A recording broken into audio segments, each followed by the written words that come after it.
आज तीसरी चौथी बार यहाँ पर आ रही हूँ और जिस दिन यहाँ पर मशीनें आई थी जेसीबी और मेरा प्लान नहीं था आने का, मैं अचानक आई, इनके लोगों के फ़ोन आए तो तब तक काफ़ी घर टूट चुके थे।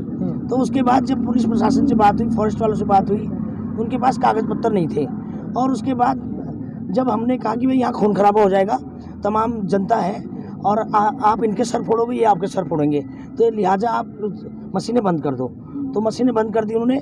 फिर उसके बाद मैंने ये कहा कि भाई और ज़्यादा लोग आक्रोश में हैं, आप मशीनें ले जाइए। और फिर उसके बाद 15 मिनट में वो लोग मशीनें लेके चले गए और बहाना करने लगे। दूसरी तरफ फिर उन्होंने मशीनें चला दी कि हम खाली घर तोड़ रहे हैं। वो इन लोगों को मेंटल प्रेशर दे रहे हैं। दरअसल बात क्या है कि ये IDBL कंपनी एक भारत सरकार की कंपनी है। इसको किसी एक बहुत बड़े उद्योगपति ने को दे रहे हैं लोग। और इसी तरह गुड़गांव में भी ज़मीन है, नोएडा में भी ज़मीन है। अभी मुझे विश्वसनीय सूत्रों से पता चला कि ये जो ज़मीनें हैं यहाँ पर इसको खाली करा रही है भारत सरकार। मुख्यमंत्री के हाथ में भी कुछ नहीं है, हाँ, केंद्र सरकार। तो मैं कहना चाहती हूँ धामी से कि भाई फॉरेस्ट की ज़मीन अगर आपकी है तो आप 10 एकड़ ज़मीन में हमारे 1200 परिवारों को जो 55-60 साल से यहाँ रह रहे हैं उनको बसा दो। 200-200 गज का प्लॉट दे दीजिए और नहीं तो यहाँ पर बहुत ज़्यादा खून खराबा हो जाएगा और केंद्र सरकार की बदनामी हुई। उत्तराखंड सरकार की बदनामी तो हो ही गई है। तो अगर इसकी अगुवाई मैं करूँगी। और अभी तो हमें टेम्परेरी रिलीफ हाई कोर्ट से मिला है और मैं धन्यवाद करना चाहती हूँ सभी जो कोर्ट तक पहुँचे हैं और इनको थोड़ा 1-1.5 महीने का जो आश्वासन मिला है।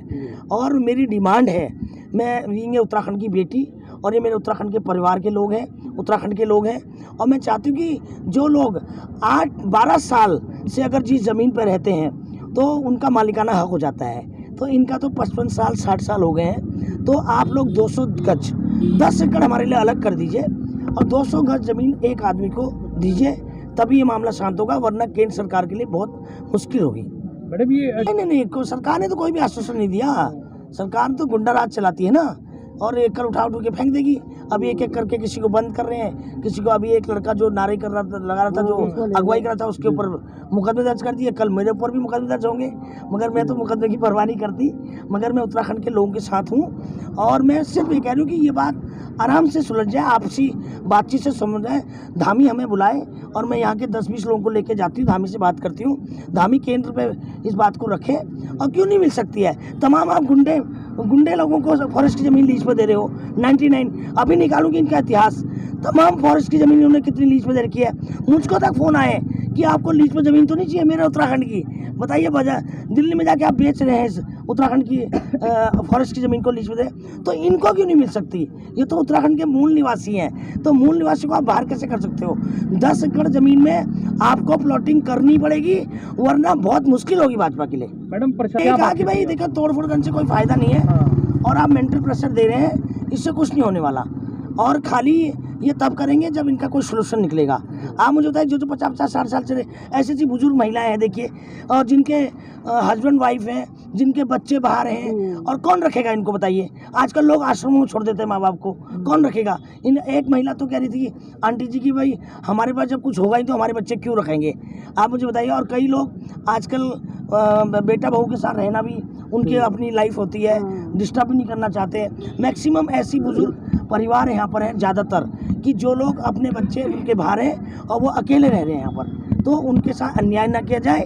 तो धामी भाई से मैं कहना चाहती हूँ, इसको बहुत सीरियस ले और भारत सरकार से बात करें। भारत सरकार से क्या कर, जब उत्तराखंड फॉरेस्ट की ज़मीन आप बता रहे हैं कि आपको मिल गई, तो दो ना लीज पे 2 गज ज़मीन दो। और मैं यही चाहती हूँ। अच्छा, भावना नहीं, इसके अलावा क्या है आप मुझे बताइए ना। जब में 200 नहीं तो आप 800 यही दीजिए ना। 800-900 गज एकड़ ज़मीन है, क्या 10 एकड़ भी हम उत्तराखंडियों के लिए नहीं है? तमाम इसमें कई आंदोलनकारी हैं। आप बाहर के माफियाओं को बेचते हो ज़मीन, तमाम नजूल की ज़मीनें मंत्री कब्जा करते हैं और तमाम बेच देते हो आप माफियाओं को। क्या लोकल उत्तराखंड के मूल निवासियों के लिए क्या 10 एकड़ भी नसीब नहीं है जिन्होंने राज्य लिया?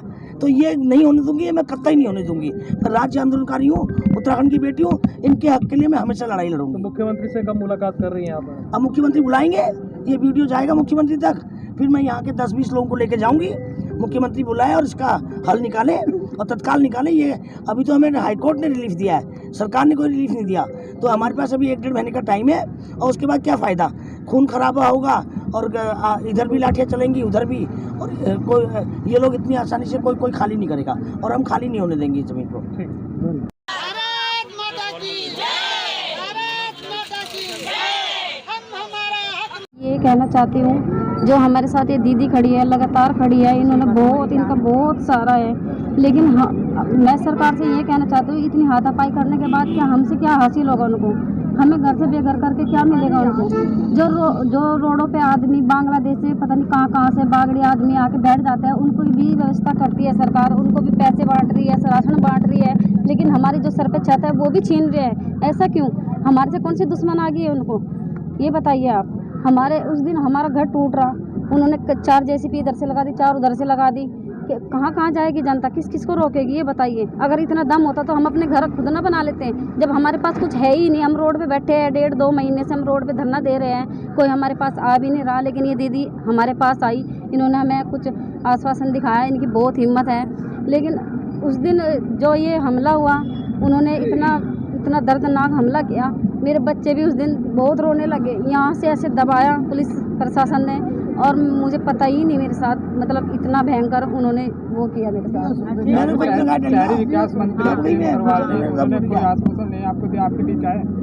कोई आश्वासन नहीं मिला, ना वो आए और कुछ बोला भी नहीं, देखा भी नहीं एक बार को कि उनकी जनता पे क्या हो रहा है क्या नहीं हो रहा है। एक बार को आके देखते तो सही कि हमारी जनता किस व्यवस्था में है। मोदी जी से क्या आस है अब आपकी? भाई मोदी जी से यही, मोदी से बेटी बचाओ बेटी पढ़ाओ, अब उन्होंने ये नारा जो दिया, और इसी उस पर मैं ये कहना चाहती हूँ कि उन्होंने बोला था कि 2024-22 तक कोई भी भारत में कोई भी घर से बेघर नहीं होगा, किसी की छत नहीं छीनी जाएगी, और जो घर से बेघर होगा ना उसके सर पे भी छत होगी।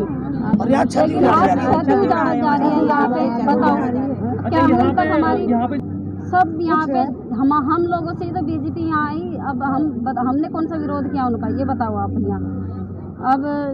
अब इससे ज़्यादा क्या कहूँगी, हमने 4 बार जिताया हमने, 4 बार इसीलिए जिताया उत्तराखंड में इतना दर्दनाक हादसा हो रहा है। वो उनको आके भी देखना चाहिए था कि भाई यहाँ की जनता कैसे किस हाल में है, क्या हो रहा है उन पर, पुलिस प्रशासन द्वारा क्या अत्याचार करे जा रहे हैं उन पर।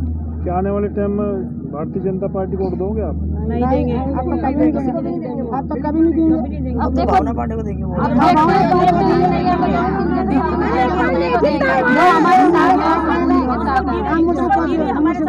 को मिल गया, लेकिन उसके एवज में आपको कुछ अभी तक आश्वासन नहीं है ऐसा, तो क्या आप लोगों की डिमांड है अब जो उत्तराखंड सरकार है और भारत सरकार है?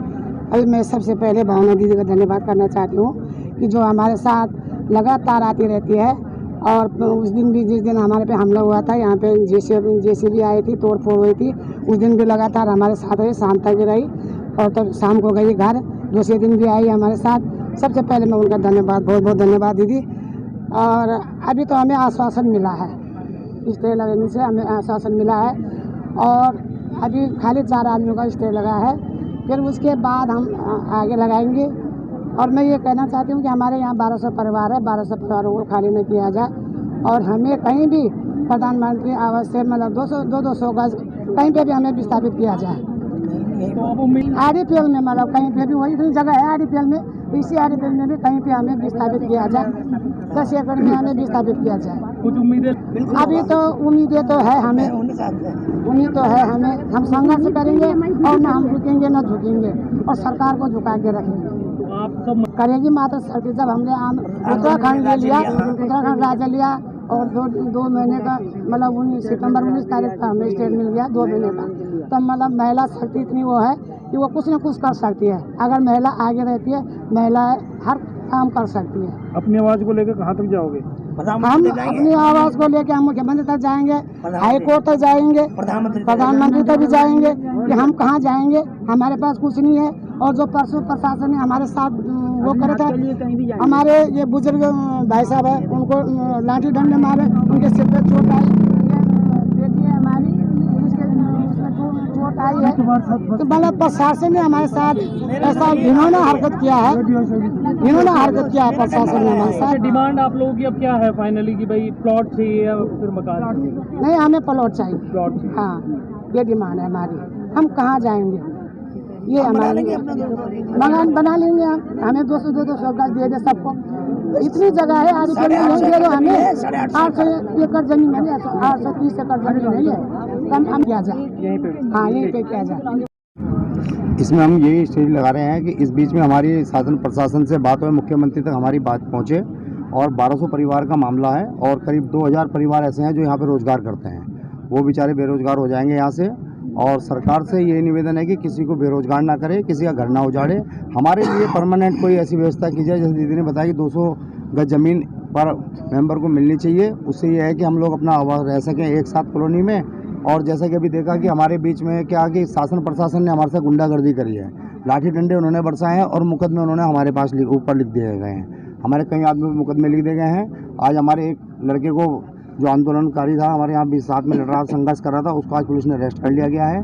तो मैं ये चाहता हूँ कि इस तरह ज़बरदस्ती किसी को ना फंसाया जाए छोटे मुकदमे में, उसको खारिज किया जाए। और सब, क्योंकि यहाँ के कोई भी लोग लड़ने वाले नहीं हैं, लेकिन यह कि अपने हक के लिए लड़ाई आवाज़ उठाने वाले हैं, उसके हम पीछे नहीं हटेंगे। अगर हमारा हक मारा जाता है, सरकार अन्याय करती है, तो हम उसके लिए हर तरह से प्रयास करेंगे अपना हक पाने के लिए। तो कितना अभी पूरी हमारी कोशिश चल रही है। देखो 19 सितंबर तक का टाइम मिला है, उसमें भी हम उन पर काउंटर देने वाले हैं। देखते हैं विपक्ष क्या कार्रवाई काउंटर देता है, उसका भी तर्क देंगे। और बाकी न्यायालय ने जैसा भी आदेश दिया उसका सम्मान करेंगे, ऐसा नहीं है, उसका पूरा सम्मान है। और हम ये चाहते हैं कि 1200 परिवारों को ना जोड़ें, क्योंकि ये तो सुप्रीम कोर्ट का भी आदेश है। जो 12 साल एक जगह रह जाता है तो उसको मालिकाना हक दिया जाता है। यहाँ तो 50-40 साल से आदमी रह गए हैं और अब बुजुर्ग लोग हैं, 70-75 की एज के हैं, वो ज़्यादा 10 साल 20 साल जो भी जिएंगे उनको यहीं पे रहना दिया जाए, उनको ना उजाड़ा जाए। मेरी यही मांग है। भावना पांडे जी आपके साथ लगी हुई है भाई इतने समय से? भावना पांडे जी का भी मैं बहुत बहुत धन्यवाद करता हूँ, क्योंकि उन्होंने आके हमें हमारे धरने को और हमारे सभी लोगों को उत्साह किया है और प्रोत्साहन दिया है, उसके लिए बहुत बहुत धन्यवाद। और हमेशा मशीनें रुकवाई उन्होंने। उस दिन उन्होंने जैसे मकान तोड़ने शुरू किए थे, मशीनें रुकवाई और आगे हमारे साथ कदम से कदम मिला के सबसे आगे खड़ी नजर आई हैं। इनके लिए बहुत धन्यवाद है। और मैं चाहता हूँ कि जब तक हमारा हक ना मिल जाए, भावना पांडे दीदी हमारे साथ रहें हमेशा